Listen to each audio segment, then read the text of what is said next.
Hello everyone, welcome back to Capture Diary. ಎಲ್ಲರೂ ಹೇಗಿದ್ದೀರಾ? I hope every one are doing good. ಇವ್ರು actually ನನಗೆ ದೊಡ್ಡಮ್ಮ ಆಗಬೇಕು, ಬಟ್ ನಾನು ಇವ್ರನ್ನ ಅಮ್ಮ ಅಂತಲೇ ಕರೆಯೋದು. ಬಿಕಾಸ್ ನಾನು ಸ್ಕೂಲ್ಗೆಲ್ಲ ಇವರ ಮನೆಯಿಂದನೇ ಹೋಗ್ತಾ ಇದ್ದೆ.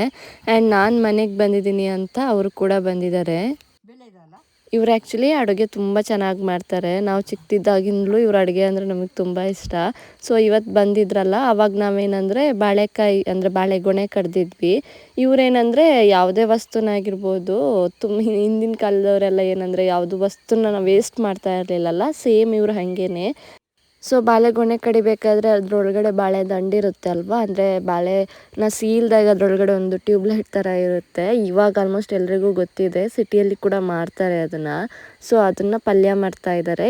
ಅದು ಆ್ಯಕ್ಚುಲಿ ಕಿಡ್ನಿ ಹೆಲ್ತಿಗೆ ತುಂಬ ಒಳ್ಳೆಯದು ಅಂತಾರೆ. ಅಂದರೆ ಕಿಡ್ನಿ ಸ್ಟೋನ್ಸ್ ಇರೋರಿಗೆಲ್ಲ ತುಂಬ ಒಳ್ಳೆಯದಾಗುತ್ತೆ ಅದು ಅಂತಾರೆ. ಸೊ ಹಾಗಾಗಿ ಅದನ್ನು ಪಲ್ಯ ಮಾಡ್ತಾ ಇದ್ದಾರೆ. ಇವರೆಲ್ಲ ಆ್ಯಕ್ಚುಲಿ ಇದನ್ನು ಮುಂಚೆಯಿಂದ ಮಾಡ್ಕೊಂಡು ಬರ್ತಾ ಇದ್ದಾರೆ. ಬಟ್ ನಮಗೆಲ್ಲ ಕಿಡ್ನಿ ಹೆಲ್ತಿಗೆ ಒಳ್ಳೆಯದು ಅಂತ ಇವಾಗ ಗೊತ್ತಾಗ್ತಾ ಇದೆ ಅಷ್ಟೇ. ಬಾಳೆ ದಂಡನ್ನ ಮೇಲ್ಗಡೆ ಸಿಪ್ಪೆಲ್ಲ ತೆಗೆದ ನಂತರ ಈ ಥರ ಟ್ಯೂಬ್ಲೈಟ್ ಥರ ಸಿಗುತ್ತೆ. ಸೊ ಅದ್ರ ಮೇಲ್ಗಡೆದ್ದು ನಾರು ಥರ ಇರುತ್ತೆ, ಅದನ್ನೆಲ್ಲ ತೆಗೆದ ನಂತರ ಅದನ್ನ ರೌಂಡ್ ಶೇಪಲ್ಲಿ ಕಟ್ ಮಾಡಿಕೊಡ್ತಾರೆ. ನೆಕ್ಸ್ಟ್ ಅದರಲ್ಲಿ ಒಂಥರ ಕೂದಲು ಥರ ಇರುತ್ತೆ. ಸೊ ಅದನ್ನು ಕೂಡ ಎಳೆದು ತೆಗಿತಾರೆ, ಅದು ಕೂಡ ನಾರೇ ಆ್ಯಕ್ಚುಲಿ. ಅದಾದ ನಂತರ ಅದನ್ನ ಈ ಥರ ಚಿಕ್ಕ ಚಿಕ್ಕ ಪೀಸಾಗಿ ಕಟ್ ಮಾಡ್ಕೋತಾ ಇದ್ದಾರೆ ಅವರು.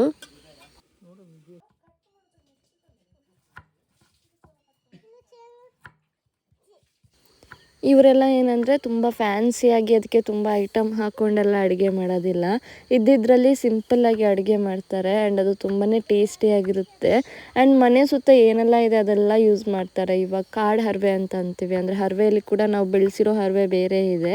ಆ್ಯಂಡ್ ಮನೆ ಸುತ್ತ ಇನ್ನೊಂದು ಕಾಡು ಹರವೆ ಅಂತ ಬೆಳೀತಾರೆ, ಅದನ್ನು ಕೂಡ ಸಾಂಬಾರು ಮಾಡ್ಕೊಳ್ಳೋದು ಅಥವಾ ಪಲ್ಯ ಮಾಡ್ಕೊಳ್ಳೋದು ಈ ಥರ ಎಲ್ಲ ಮಾಡ್ತಾರೆ. ಅದನ್ನು ತುಂಬ ಟೇಸ್ಟಿಯಾಗಿ ಮಾಡ್ತಾರೆ. ಇವ್ರು ಆ್ಯಕ್ಚುಲಿ ನನ್ನ ಅಕ್ಕನ ಮಕ್ಕಳು, ಮತ್ತು ಇನ್ನೊಬ್ಬಳು ಬಂದು ನನ್ನ ಮಗಳು. ನೀವು ಆಲ್ಮೋಸ್ಟ್ ಎಲ್ಲ ವಿಡಿಯೋದಲ್ಲಿ ನೋಡ್ತೀರಾ. ಸೊ ಇವ್ರಿಗೇನಂದರೆ ಮಕ್ಕಳು ಅಂದರೆ ತುಂಬ ಇಷ್ಟ. ಒಂದು ಪೆಟ್ಟು ಹೊಡೆಯೋದಿಲ್ಲ ಆ್ಯಂಡ್ ಬೈಯೋದಿಲ್ಲ. ನಾನು ಬೈದರೆ ಕೂಡ ನನಗೆ ಬೈತಾರೆ. ಸೊ ಹಾಗೆ ಅವರು ಇದನ್ನು ಇವಾಗ ಕಟ್ ಮಾಡಿ ಇಟ್ಕೊಂಡಿದ್ರಲ್ವ, ಅದನ್ನ ಇವಾಗ ವಾಶ್ ಮಾಡ್ಕೊತಾ ಇದ್ದಾರೆ.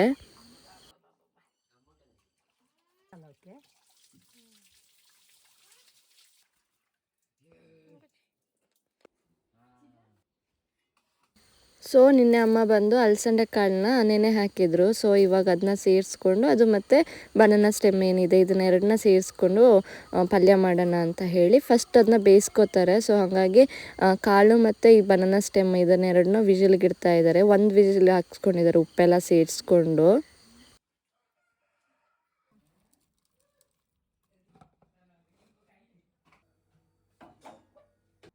ಅದು ಒಂದು ವಿಜಿಲ್ ಆದ ನಂತರ ಇವಾಗ ಇಲ್ಲಿ ಒಗ್ಗರಣೆಗೆ ಇಡ್ತಾ ಇದ್ದಾರೆ. ಸೊ ಕೊಕೊನಟ್ ಆಯಿಲ್ ನಾವು ಯೂಸ್ ಮಾಡೋದು. ಸೊ ಒಂದು ಸ್ವಲ್ಪ ಕೊಕೊನಟ್ ಆಯಿಲ್ ಸೇರಿಸ್ಕೊಂಡು ಬೆಳ್ಳುಳ್ಳಿ, ಸಾಸಿವೆ ಮತ್ತು ಕರಿಬೇವು ಇದನ್ನೆಲ್ಲ ಸೇರಿಸ್ಕೊತಾ ಇದ್ದಾರೆ.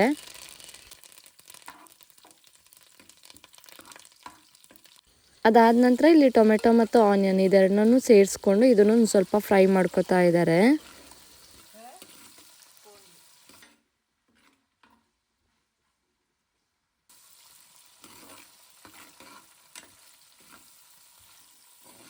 ಟೊಮೆಟೊ ಮತ್ತು ಆನಿಯನ್ ಒಂದು ಸ್ವಲ್ಪ ಬೆಂದ ನಂತರ ಅದಕ್ಕೆ ಒಂದು ಸ್ವಲ್ಪ ಅರಿಶಿನ ಕೂಡ ಸೇರಿಸ್ಕೊಂಡು ಅದನ್ನು ಒಂದು ಸ್ವಲ್ಪ ಚೆನ್ನಾಗಿ ಫ್ರೈ ಮಾಡ್ಕೊತಾ ಇದ್ದಾರೆ.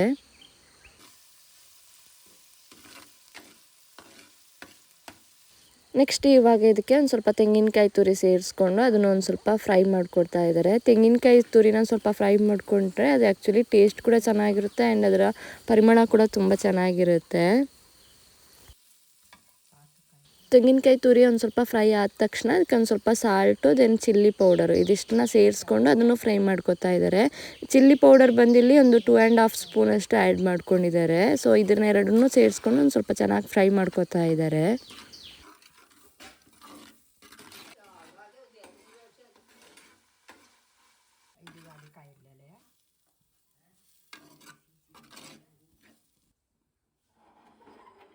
ನೆಕ್ಸ್ಟ್ ಆವಾಗಲೇ ವಿಸಿಲ್ ಹಾಕ್ಸ್ಕೊಂಡಿರೋ ಬನಾನಾ ಸ್ಟೆಮ್ ಮತ್ತು ಅಲಸಂದೆ ಕಾಳನ್ನ ಕೂಡ ಸೇರಿಸ್ಕೊತಾ ಇದ್ದಾರೆ.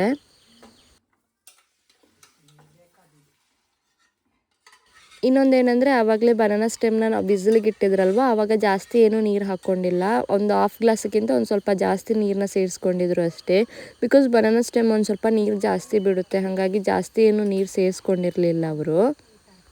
ಸೊ ಇವಾಗ ಇವರು ಇದನ್ನ ಚೆನ್ನಾಗಿ ಮಿಕ್ಸ್ ಮಾಡಿಕೊಂಡು ಒಂದು ಸ್ವಲ್ಪ ಹೊತ್ತು ಅದನ್ನ ಬೇಯೋದಕ್ಕೆ ಬಿಡ್ತಾರೆ. ಸೊ ಹಾಗಾಗಿ ಅದು ಮಸಾಲೆ ಜೊತೆ ಎಲ್ಲ ಚೆನ್ನಾಗಿ ಮಿಕ್ಸ್ ಆಗಿ ಚೆನ್ನಾಗಿ ಬೆಂದ್ಬಿಡುತ್ತೆ. ಆನಂತರ ಟೇಸ್ಟಿಯಾಗಿರೋ ಬನಾನಾ ಸ್ಟೆಮ್ ಪಲ್ಯ ಕೂಡ ರೆಡಿ ಆಗುತ್ತೆ. ಸೊ ಈ ಥರ ಹಳ್ಳಿ ಸ್ಟೈಲಲ್ಲಿ ಬನಾನಾ ಸ್ಟೆಮ್ ಪಲ್ಯ ಮಾಡ್ಬೋದು ಅಂತ ಹೇಳ್ತಾ ಈ ಲಾಗ್ನ ಇಲ್ಲಿಗೆ ಎಂಡ್ ಮಾಡ್ತಾ ಇದ್ದೀನಿ. ಐ ಹೋಪ್ ಈ ವಿಡಿಯೋ ನಿಮ್ಗೆಲ್ರಿಗೂ ಇಷ್ಟ ಆಗಿದೆ ಅಂತ ಅಂದ್ಕೊಂಡಿದ್ದೀನಿ. ಇಷ್ಟ ಆದರೆ ಪ್ಲೀಸ್ ಚಾನಲ್ನ ಸಬ್ಸ್ಕ್ರೈಬ್ ಮಾಡೋದನ್ನ ಮರಿಬೇಡಿ ಅಂತ ಹೇಳ್ತಾ ಬಾಯ್.